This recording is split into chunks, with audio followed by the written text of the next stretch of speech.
Hello, thank you for joining this video today about the art of breathing. Now, I think we're all aware that breathing is pretty important and it, it often gets a few looks when I talk about going to teach a breath class or when I'm going to do some breathing. And I'm going to reveal some of the insights that I've learned over the last 15 years about just how important breath is. It's completely transformed my life and my health, my vitality, and it's been a huge tool for my own healing and awakening journey. When we engage in pranayama or breath work, we are doing so many things. We improve our physical health, our respiratory system, our cardiovascular system, your digestive system, moving into your nervous system, the more subtle pathways of the electricity flowing through your nervous system, to even subtler, finer layers of your being, including your emotions and your mind, as well as your meridians and energetic pathways. So yeah, we breathe over 25,000 times every single day. You know, it's the first thing we do and the last thing we'll do in our lives. If we stop eating, then we'll probably stay alive for about 40 days. We stop drinking, it could be 3-4 days. But without breath, we're talking minutes. We need the constant supply of oxygen for the efficiency of all of our cells, for them to work properly. We also, with our exhale, we expel carbon dioxide, which is produced when we burn the energy in our bodies. We know that many people use their breath for important parts of their life, like giving birth. It can be a very important tool for mothers who are giving birth in labour. RAF pilots are all taught how to breathe to maintain their consciousness, their focus. And this is the same for snipers or for samurais, for many of the advanced martial arts. What has always concerned me is, why isn't just everybody taught how to breathe properly? Why aren't these very simple tools available to us all? And so this is why I'm so passionate about sharing this. We have a huge problem of anxiety and depression that seems to be increasing year on year. And using our breath, we can learn to regulate our nervous system, improve our mood, as well as our health in every area. So this is a free resource for all of us to feel good, to feel better. And more than that, so we can connect and understand deeper layers of ourselves, our true nature. I think when people are keen to improve the health of their body and their general well-being, we all look to our diet, improving our diet, and exercise. And I truly think that we should really be considering about how we breathe. We're doing it all the time, and just by learning how to breathe properly, you can improve your health and the way you feel in amazing ways. It can radically shift the way you experience your life. So, as we know, when we inhale, we're drawing oxygen into our body, and it allows all of our cells to function at their best. So the more efficiently we're getting oxygen into our body, the more alive all of our cells can be, the more efficient they can work. When we're exhaling carbon dioxide. And if we're not exhaling enough carbon dioxide, inhaling the full capacity of oxygen, what happens is with this carbon dioxide, our bodies become very acidic. And this is the perfect conditions for a whole manner of disease to begin to grow within us.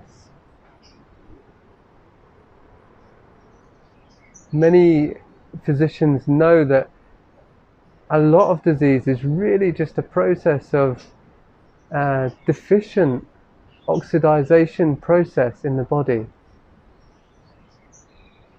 So we spend a lot of money, we spend a lot of time on really trying to feel better, improving our health, and it's a worthy investment.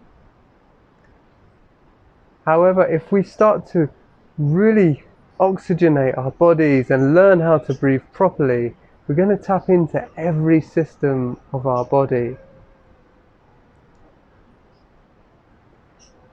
Pranayama, of course, it creates a healthy, strong, and efficient respiratory system. And this happens in many ways. It's like we begin to create habitual patterns of our body working in certain ways, and many of us breathe in a way that doesn't fully get the most out of each breath by a long shot. In fact, most people only breathe to about 10% of the capacity of their lungs. Now you can imagine this creates all sorts of issues like fatigue, as I said, disease. It can make us feel really groggy in the morning rather than ready to face the day. Carpe diem. So when we start to use processes like breathwork, pranayama, it can reset our respiratory system, that even when we're not being conscious of how we are breathing, it breathes more fully. And this can be true even when we're asleep.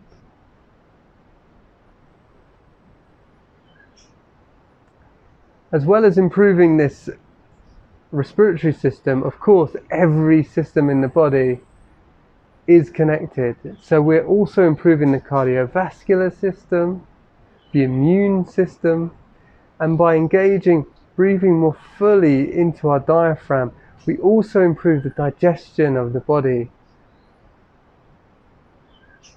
And actually, it improves these in multiple ways, not just in the physical sense. When we feel anxious and depressed, we often are affected in a physical way, often in our digestion. And so it improves all of these parts of our being in multiple ways. What's wonderful is just how we can balance our nervous system. So we get into more subtle, the electricity that flows through our nervous system, which in itself allows us to be more in a parasympathetic state rather than the fight-flight mode, which many of us are on most of the time, like a subtle fight-flight mode with our nervous system, which feels a lot like anxiety and doesn't allow us to fully digest our food, to fully heal, to rest deeply.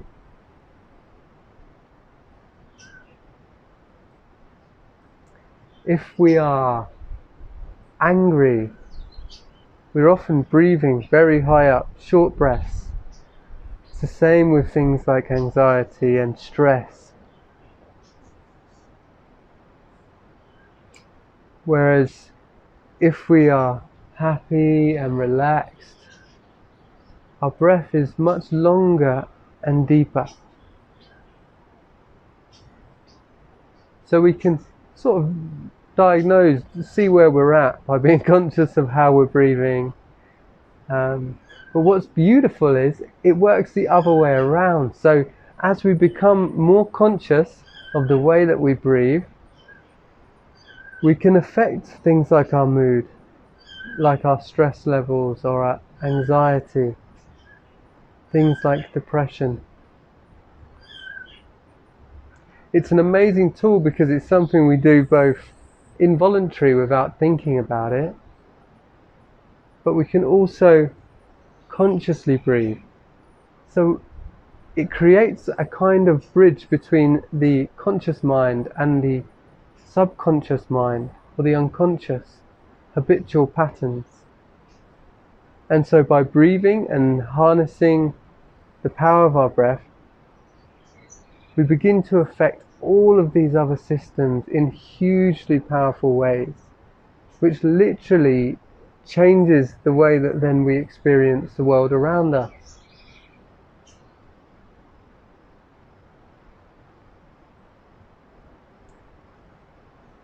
So, pranayama. Pranayama is broken down. It means, well, prana means life force. And of course we've heard of like the breath of life. We've just spoken about how breathing is so important for the vitality of all of your cells. But prana speaks to something more subtle. This life force energy that flows through everything that is alive. The trees, fruit, animals, the rivers. So we begin to work with our breath, and it can guide us into the more subtle pathways and flow of energy. Yama means to control.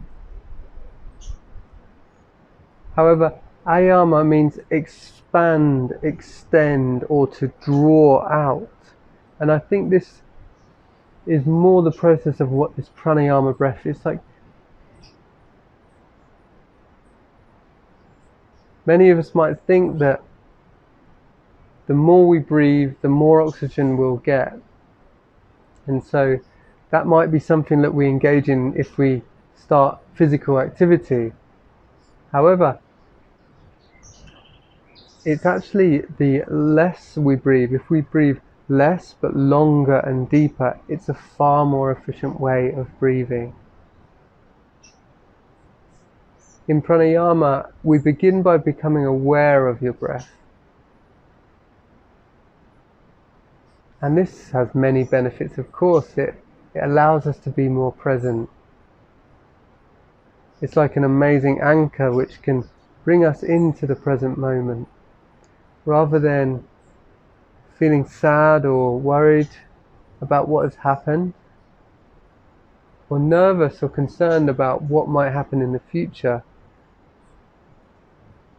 By being anchored in our breath, we're in the present, and this is wonderful for your own experience, but it's really wonderful to be around people who are also present. If you're speaking, having a conversation, and somebody's mind is wandering, they're not really listening, or they're just thinking about what they're going to say after you've finished, it's not as enjoyable to be around. The next stage of pranayama would be then to learn to control your breath and to learn some techniques, of which there are a variety of techniques for many different effects. These techniques, in a massive way, begin to cleanse out the physical body. you actually detox so much of the toxins. It's about 70% of all the toxins in your body are released through your breath. But as I said before, through pranayama, it allows you to cleanse your emotions, your mind.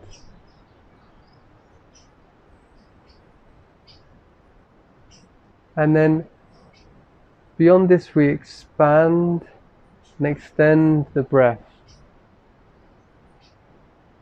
which can take us into once we've cleansed and opened the system, the mind, the emotions, the physical body, it opens us into a more expansive state of being.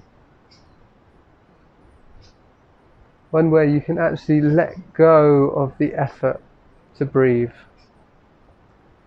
One where we become more aware of the subtle layers of our being. Whether that's the circulation of your blood, the nervous system, or even subtler layers of your experience. Now, there are many different types of breathwork and pranayama, and you can consider these as like tools. I like to think of it almost like inner technology. I find it so sad that it's not a standard on every curriculum for all children.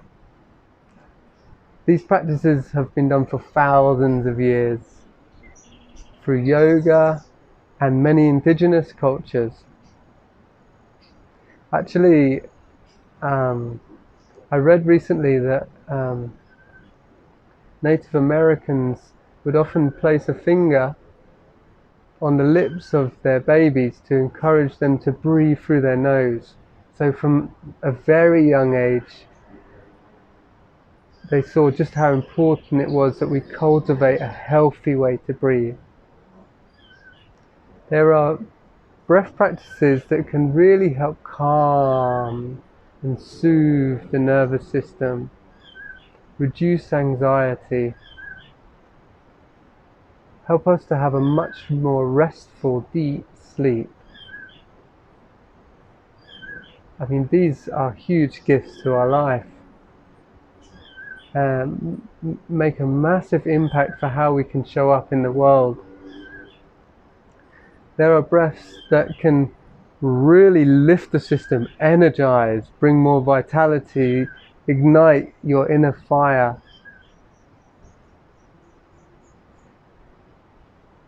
There are breaths that can help balance the hemispheres of your brain. Very powerful breathing techniques that can help you release stuck emotions or trauma from the body, where we've really contracted and held it in our body. It's a method of going beyond words to heal it from some of the deepest parts of your being. There are breaths that can help you with things like going into a more conscious dream or lucid dreaming. There are breaths that can help regulate or rewire the way that your hormones operate in your body.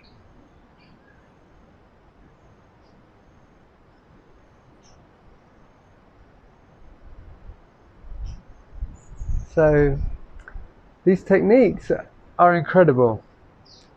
Not only are we really improving that exchange of oxygen and carbon dioxide for the vitality of every cell in our body, but it's like we can, in some circles they call this biohacking. We can basically shift how our body works, our nervous system, and our experience of life in general. I think at its deepest level, what it allows us to do is really help us learn to observe, become less judgmental of ourselves and other people,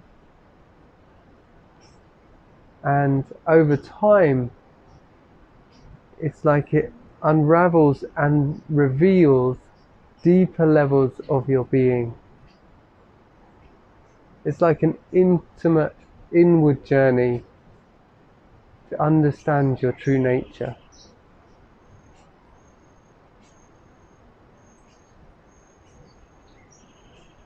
Meditation has been a huge part of my life for 15 or so years. However, I've really had my journey with that, and certainly at the beginning how difficult I found it. And this happens from time to time depending on what life happens. You know, what I found though is that through breathwork practices, it can take you to a very deep level of consciousness, prepare you for meditation, or even if you have a short period of time and can't sit for a while, it will take you to such a deep level of your consciousness, affect your brainwave state so they begin moving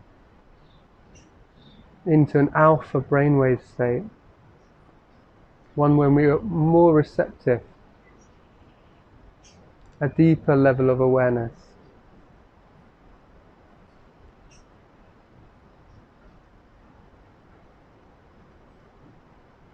And so, as well as all of these amazing benefits, it's probably the biggest gift we can give to ourselves. So I hope that this